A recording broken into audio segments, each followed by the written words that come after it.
Why do some women, even after marriage, comfort, and stability, still quietly long for something more? Is it just boredom? Is it emotional neglect? Or is it something deeper, rooted in the very nature of human desire? Today, we're going to explore this difficult question, not with judgment, but with understanding. Because Stoic philosophy has been warning us about this exact conflict for thousands of years. This video isn't about blaming women or defending men. It's about something far more powerful, understanding human nature and mastering ourselves in the face of it. 1. When having everything still feels empty. On the outside, it looks perfect. A home, a husband, children, security. But inside, she may feel something's missing, something unspoken. It's not always about betrayal or drama. It can be as subtle as emotional drift, a hunger for excitement, or the fading of her own identity.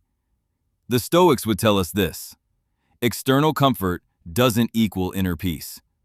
You can have every physical need met and still feel hollow inside, because the real battle isn't out there, it's within. 2. Desire isn't the problem, attachment is.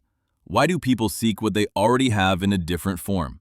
The Stoics called this endless craving epithymia, an unhealthy desire for what isn't present. A woman might not be ungrateful.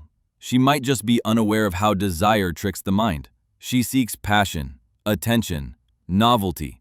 But even when she finds it, the thrill fades, because she's pouring fulfillment into a cup with no bottom. Stoicism teaches, don't fight desire, understand it.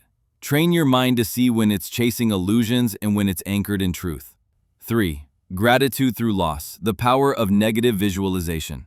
If your relationship feels dull, lifeless, or stagnant, imagine waking up one morning and everything you have is gone. That's a Stoic exercise. It's called negative visualization, and it's not about fear. It's about perspective. The Roman philosopher Seneca imagined losing his family, wealth, even his life, not to make himself miserable, but to sharpen his appreciation. What if she, instead of chasing what's missing, took a moment to feel the weight of what she already has? Not hypothetically, but truly felt what it would mean to lose it. Sometimes, we don't need something new. We need a new awareness of what we already possess. 4. Validation isn't love, it's a trap. The world convinces us we're not enough. Likes, comments, flirty smiles, constant comparison. When validation dries up inside a marriage, it's tempting to seek it elsewhere. A compliment from a stranger feels like proof. I'm still attractive. I still matter. But it's a dangerous illusion. Because the moment your worth depends on others, you've already lost it. The Stoics called this chasing externals. Your power, your peace must come from within, not from a mirror, not from admiration, but from principle. 5. Self-discipline over emotional impulse. She meets someone new. There's chemistry, connection, the heart races. The routine of home feels distant. And in that moment, she has a choice: give in to emotion or return to virtue. Epictetus, once a slave, said this: no man is free who is not master of himself. The freedom to feel doesn't mean the freedom to act without wisdom. Desire is natural, but direction is chosen. And a disciplined mind asks, is this right or just easy? 6. Modern culture fuels discontent.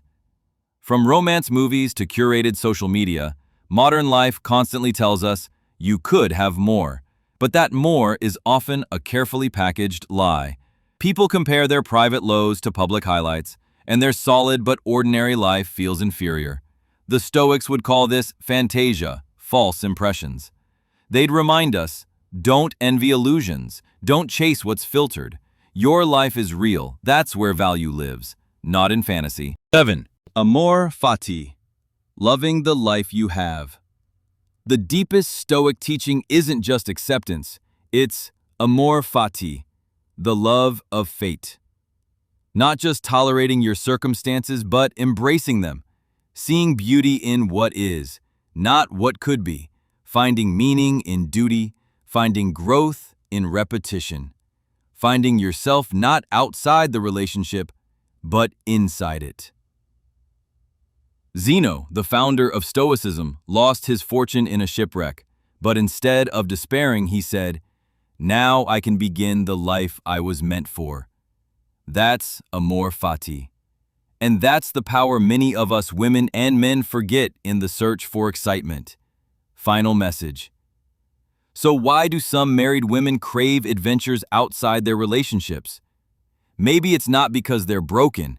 Maybe it's because they haven't been taught where real freedom comes from. It doesn't come from escape. It comes from clarity.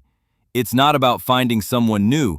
It's about finding yourself again, inside the life you already live. The Stoics didn't teach repression. They taught wisdom. They didn't say, "Don't feel." They said, "Feel, but don't be ruled." And in that balance is peace. Subscribe to Quiet Fortitude for wisdom that lasts longer than impulse and presence that speaks louder than desire. You're not here to judge. You're here to understand and rise above.